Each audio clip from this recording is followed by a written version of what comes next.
Amis fermiers, amis fermières, bonjour, bienvenue à la ferme, bienvenue sur Cocotte TV. Aujourd'hui, je vous présente une souris qui nous provient de Gamdias. Il s'agit de la Zeus M1 RGB, donc comme vous l'imaginez, elle sera bien évidemment RGB, et elle provient de Gamdias. Gamdias, c'est une marque taïwanaise chez qui est arrivé le temps de la sérénité, tout simplement, puisque je ne sais pas si vous vous rappelez des premiers packaging que nous avions eu, on avait affaire à de jolies naïades très dénudées avec des armures ô combien épurées, ou de jeunes gens de beaux effets, avec les cheveux longs, dans le vent, etc., avec des aspects très mythologiques, donc on en garde une partie, puisque Zeus, on va pas tourner autour du pot, ça reste l'un des dieux de l'Olympe, le dieu de l'Olympe, donc en l'occurrence, on garde quand même quelques petites, je dirais, références mythologiques, on conserve la police qui est un peu spécifique, le logo lui aussi, mais pour le reste, on fait comme les petits copains, c'est-à-dire on fait appel à des encarts orange pour préciser quels sont les points forts de la souris, on présente assez largement la souris, on met tout ça dans une boîte à rabat. Sur l'intérieur, on parle du soft qui permettra de piloter la souris, et sur l'arrière, on retrouve les quelques explications supplémentaires. Bref, voilà, on est revenu sur une certaine forme de sobriété, et c'est pas plus mal, parce que Gamdias, vous allez le voir, gagne quand même à être connu, parce qu'on a une petite souris qui est plutôt pas mal. Alors, la souris, vous l'avez sous les yeux, il s'agit de la Zeus M1, donc ça c'était le bundle sur lequel je me suis assis, d'où le fait qu'elle est un petit peu cornée, vous m'excuserez de cet accident malencontreux. Donc la Zeus M1 vient s'intercaler entre la P1 et la E1, donc tout simplement des spécificités techniques un petit peu différentes entre la E1, la P1 et la M1. La M1 étant le milieu de gamme, la E1 l'entrée de gamme et la P1 le haut de gamme. Donc au niveau du tarif, on va retrouver cette gradation avec 40 $, 60 $ pour celle-ci, et 90 $ pour la P1 qui est le haut de gamme et qui fera surtout comme différence un capteur très rapide, 12 000 dpi, dont on a, à mon sens, toujours pas besoin.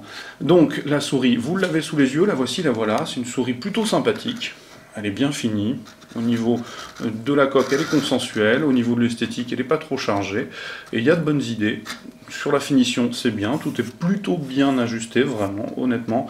Il n'y a que les bavurages du bandeau caoutchouc arrière qui est un petit peu moyen sur la partie arrière, mais pour le reste, les liserés qui sont donc translucides et laisseront passer le RGB sont bien insérés, il n'y a pas de difficulté, le plastique est de bonne qualité, et le plastique moyennement granuleux qu'on retrouve souvent sous les plaques châssis est justement réduit à la portion congrue, le châssis. Donc pas de difficulté de ce côté-là, elle est bien finie, on a une souris assez sympa.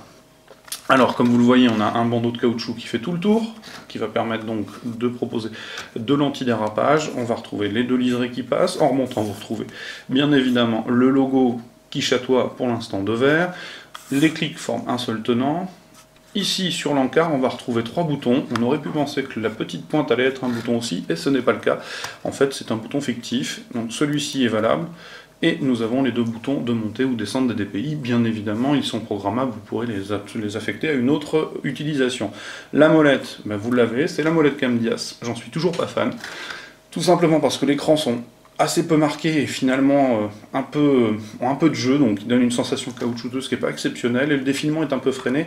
Bref, au niveau de la molette, Gamdias, c'est toujours pas ça, ça fera le boulot, il n'y a pas de difficulté de ce côté-là, mais on a vu mieux comme molette, et par exemple celle de ma Macon Pure Optical de tous les jours est à ce jour toujours plus performante et plus agréable à utiliser que celle-ci, et le maître absolu reste, ça n'engage que moi, Logitech avec la molette en alu, où là on a quelque chose de très qualitatif. Donc, je le disais, partie droite, rien de particulier, si ce n'est des pavés hexagonaux dans la bande de caoutchouc, et partie gauche, petit évinement avec les deux boutons latéraux.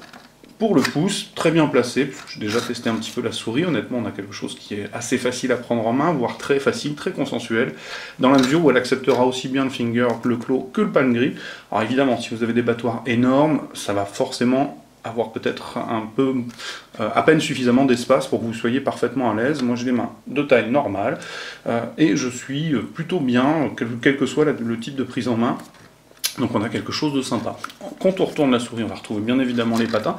Et petite chose que nous avions perdu l'habitude de voir, un système de poids si vous souhaitez l'alourdir. Alors est-ce que c'est pertinent ou pas? Moi je suis plutôt favorable aux souris légères, je ne vous cache pas que je les ai enlevées, je les trouvais très bien comme ça.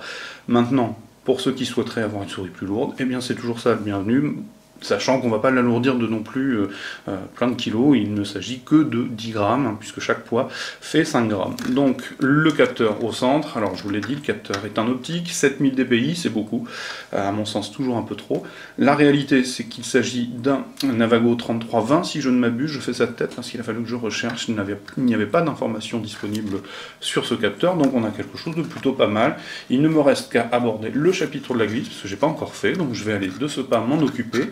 Ce qui est sûr, c'est que je le répète, pour environ 60 $, donc ne rêvons pas, ça fera 60 € aussi, on a une souris plutôt pas mal et surtout très confortable dans la mesure où vous la prenez en main et il n'y a pas de temps d'adaptation, elle disparaît sous la main et elle est pleinement utilisable, sachant qu'au niveau des caractéristiques techniques, on a des switches au Yuano, alors qui équipent la plupart des souris Gamdias aujourd'hui, donc honnêtement, à l'utilisation, je n'ai pas vu de franche différence avec les Switch Omron. Ils sont sur la M1 garantie 10 millions de clics, pardon, justement, c'est la P1 qui est garantie 20 millions de clics. On a donc un capteur, je vous le dis, Avago, donc le capteur du moment, hein, celui qu'on retrouve à partir sur toute la production actuelle. Il s'est parti du 3310 et ensuite on a eu un certain nombre d'évolutions en fonction de l'extrapolation de la résolution. Et donc là, on a 7000 dpi. Alors au niveau des pas, parce que je crois que c'est fixe, il faudra que j'aille regarder dans ERA, qui est le logiciel qui permet d'exploiter cette petite souris. On retrouve donc sur les dpi 3200, 4800, 7000, donc à mon avis il doit être possible de les affecter.